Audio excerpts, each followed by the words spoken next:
Welcome to the Yadusha Show, District 29's favorite podcast. Hey, everybody, and welcome back to the Yadusha Show. My name is Ann Johnston Brown. I am one of your hosts, and the other host is on the line as always. Her name is Yadusha Williams. She's running for Assembly District 29 right here in Nevada. How you doing, Yadusha? Beautiful. Good morning. Good morning. How are you? I'm doing pretty good, and it's a little bit different today. We got a little haze in the air, but Right? that doesn't change my my sense of hope. We have a lot coming up with what is it, a week from Saturday? Early voting starts. It's looking good. Absolutely. And with that being said, I have a question for you, more Great. like a comment question. Okay. Did you know that there are 11 potential ballot questions that may end on the ballot before the year end of 2026? Well, no. I know there are a lot of petitions going around, and I feel like I've signed my name more than 100 times in the last few Right. weeks. Yeah. So many people find you everywhere at the grocery Yeah. stores, at the post office, and things, asking you sign this petition, Yeah. sign this petition, and but they're only talking about the guaranteed 5 questions that's going to appear on the ballot in 2024. And when you say ballots, do you mean laws? They're trying to get laws enacted? Yes, Yeah. And are you happy with what you're seeing? it's touch and go with all of them because, of course, we are fully aware of the voter ID one. Mm-hmm. And there's so much going on with the voter ID. Currently, they have over 60,000 signed.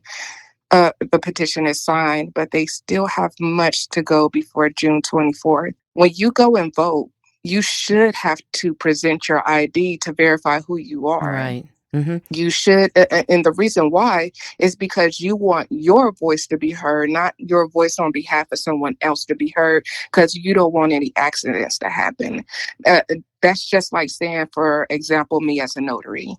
I go to notarize a power of attorney that says John Smith, but Sally Ann came and signed for John Smith. Mm-mm. But I don't know if her name's Sally Ann because she didn't provide ID. So if I let Sally Ann vote for sign for John Smith, now he has a power of attorney that he doesn't even know about. Right. It's so simple. This is just common sense. It really is, and I've heard them say, well, some people don't have ID, but the government gives IDs out for free at the welfare office. Of course it does.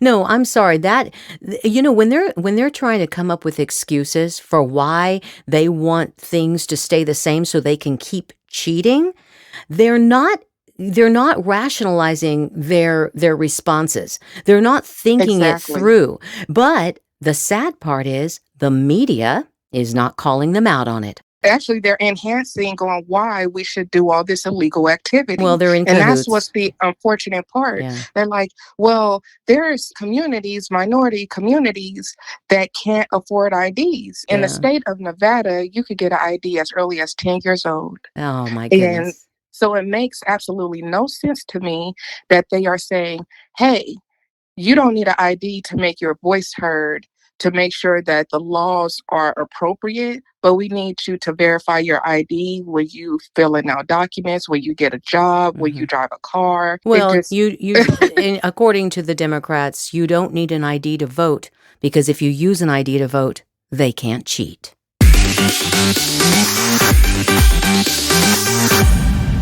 Josh Leavitt is a lifelong Nevadan. Husband to Stacy of 28 years and father of 2, Josh recognizes that Nevada needs a leader who listens to the community and will follow through on their campaign promises. He is currently the founder and CEO of Ionovate, a software development firm that focuses on bringing jobs to Las Vegas by making local technology talent attractive in the global market. Josh is a proud Republican who's ready to fight for our individual freedoms, and he's here with us now. Hey, Josh, how you doing? And good morning. I'm doing fantastic. Oh, it's great to have you on the line, boy. I think we have a lot in common. We're probably going to find this out in a minute. If you're there and ready to start asking a few questions of Josh, take it away. absolutely. Thank you, Josh, for being on. We really appreciate it. And we need the right people in office. And I think this is the time for that. This is our year. Won't you agree? It is. I would say it's the entrepreneur year, right? Yes.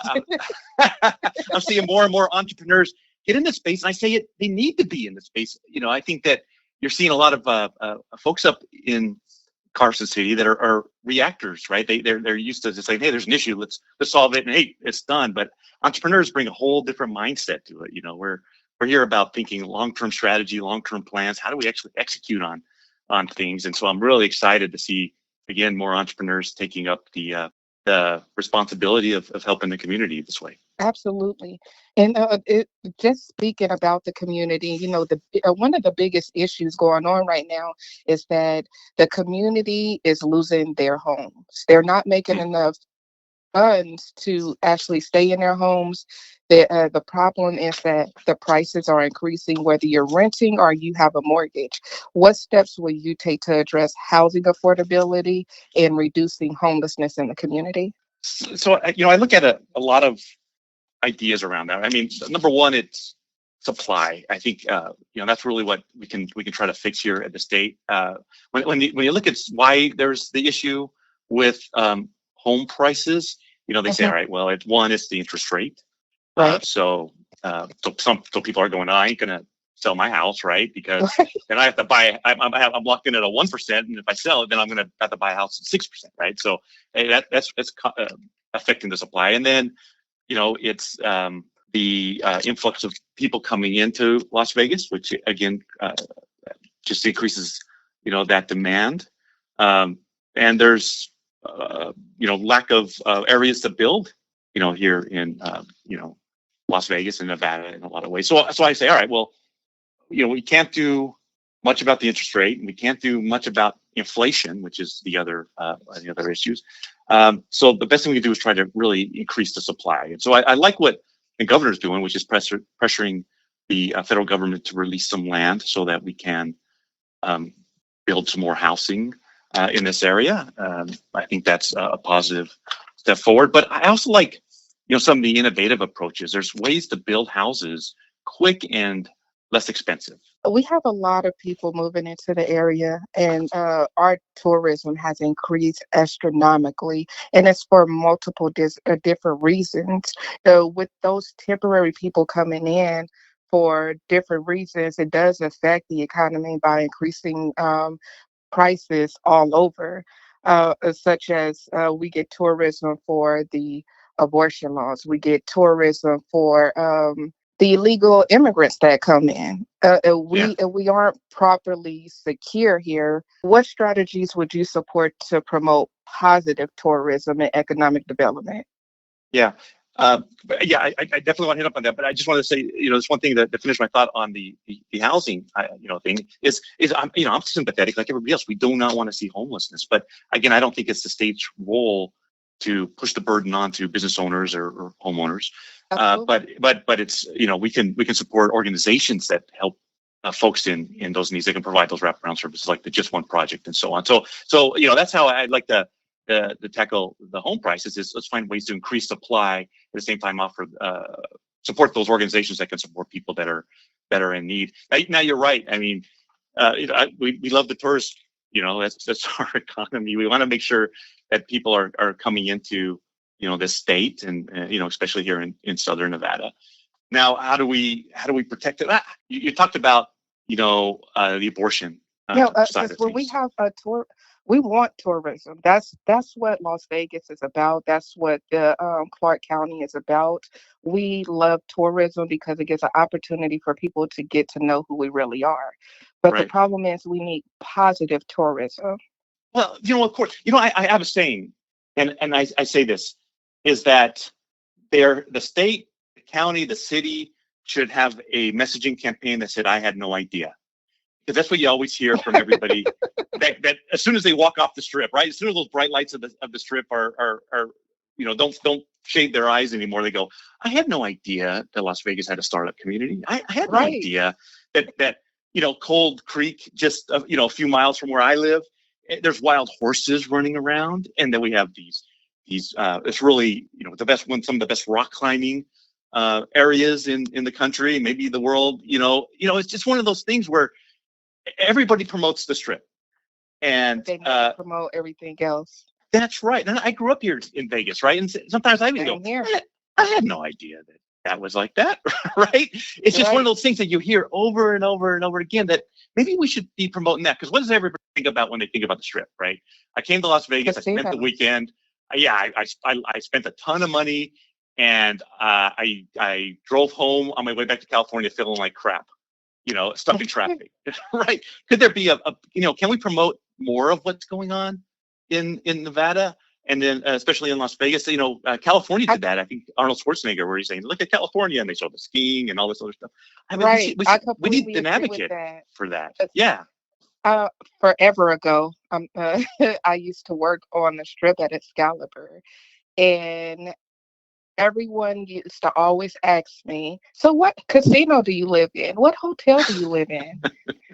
They assume that everybody out here lives in a casino or a hotel, and when you tell them there's houses, they do not believe it. yeah. And we really are still a small community. We still have that mindset. Everybody seems to know everybody, right? And Yes, and I think we need to highlight that culture that we have here, because that's the important piece. And I think people are going to, especially as I said, as soon as they walk off the Strip and realize, wait, there's a lot of neat things out here. We don't exactly. necessarily need to sell the Strip as much as I think we need to sell us as a And we have a people. lot of So beautiful rural areas that people don't even know about. Even some locals don't know about it. And I just wonder, how would you advocate for those areas? Because so many people don't know about these beautiful rural areas. And I want to ensure that we receive equal representation across the board. How would you present that? you know what? Except, yeah, I grew up here. You grew up here. It was Right? it was. I only learned a few years ago about a park in Boulder City where all of the bighorn sheep just hang out. I mean, it's just a field of bighorn sheep. And I always thought, hey, And they're they're these mystical beautiful. creatures. Yeah, I'm growing up, I was like, you'll never see them. They're just so hard to find. And then my wife was during COVID looking up stuff to do in the outside, and she said, and she grew up here too. And she goes, "Did you know this?" I said, "I had no idea." We went down there, and you're right. A park. They're just laying in the shade and enjoying the grass and the community. And then you're overlooking beautiful. I think you can see Lake Mead from there.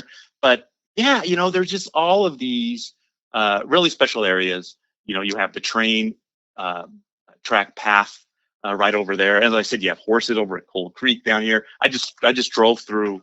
Um, to Reno this weekend to pick up my son's stuff since school's ending in at UNR, and the flowers were just all over the place. It was a remarkable place. I think that Nevada is a very beautiful area. I think our environment is very very unique, and it's just really nice to take it in and look around. Now, protecting our rural communities is something of high importance, and I know that the state and the counties are starting to look at these communities and say, all right, well, we need land. We're going to start encroaching, starting to take over some of that land. And we want That's the your scary water. part. Yeah, we That's need actually the water. scary part because we want to grow, but at the same time, we want to protect our land that we just grown to love over the years. You guys, Yeah. I hate to break in on this wonderful exchange, but we have run out of time. And I'm always the bad guy. I'm sorry. I'm sorry. Hey, Josh, I want to remind our audience, though, that you're running for Nevada State Senate District 18. I don't think that was mentioned before. And so, if you're in District 18, check out Josh. Josh, how do they learn more about you? Where's your information? So, the best place is on my website. So that's joshfornevada.com, all spelled out. And I do have, some history about me, and then it has my priorities. And in there, I actually did a contract for Nevada. So I not only list out what I would like to fix or what are concerns, but how I'm going to do it. So it's just not about rhetoric. Hey, I'm going to Right, fix education. It's right. actually how I'm going to do it. Well, this is fantastic. Thanks a lot, Josh, for being on the show. I had a great time. Thank you so much. We'll see you next time. Bye bye.